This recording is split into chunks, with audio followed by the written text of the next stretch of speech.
Untapped Desires. Series 5, The Flowered Counter. Amanda found herself brushing her hair. She only ever brushed it after washing it. She also found herself putting on a light dusky pink lip salve on her lips. Before we get into Series 5, comment where in the world you are listening to this story. So let's get into Series 5, The Flowered Encounter. The closed sign hung in the window. The last customer had left, and the warmth of the oven still lingered like a breath held too long. The pizzeria was quiet now, just the soft hum of the fridge and the tick, tick, tick of the kitchen clock. Amanda stayed behind to help clean. Mario didn't ask, he didn't have to. She liked staying.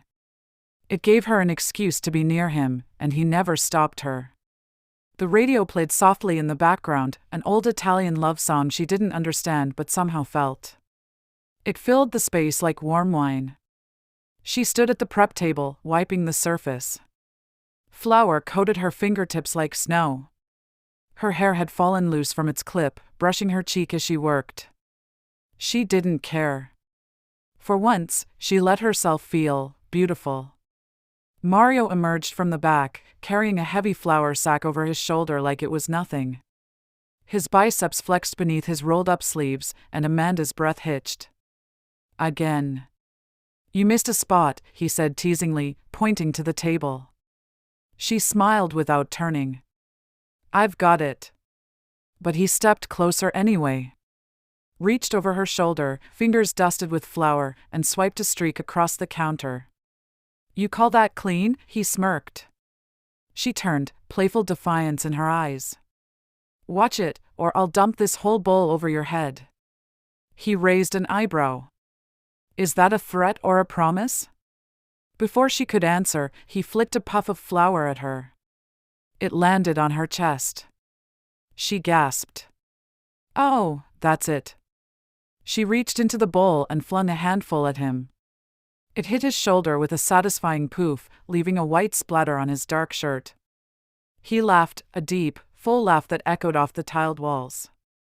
He looked younger when he laughed. Lighter. Then it was war. Flour flew through the air, coating the room in a fine, shimmering mist. Amanda ducked behind the prep table. Mario chased her, their footsteps muffled by laughter and clouded vision. In a final burst, Amanda leapt forward to grab the bowl and slipped. Time slowed. She let out a small squeal, and Mario caught her mid-fall, arms around her waist, pulling her tight to his chest. They didn't move. Her back was pressed against him, her hands gripping the edge of the counter. His body curved over hers, protective, strong, breath hot against her ear. You okay? He whispered. She nodded, unable to speak. Her body buzzed, every nerve aware of his presence behind her. His thighs brushed hers. Her hips pressed into the floured surface. His hands hadn't let go. She turned her head slightly, her cheek brushing his jaw.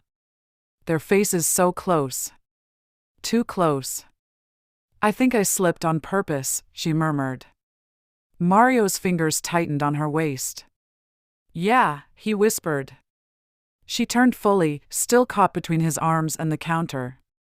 Their noses almost touched. Her hand reached up, brushing flour from his cheek. Her fingers lingered. You've got flour everywhere, she said, voice low. His lips curved. So do you. And then he kissed her. Not like the rain-soaked kiss on her doorstep. This was different. Messier. Needier. He tasted like flour and fire, and she melted into him. His hands found her waist. Hers curled into his hair.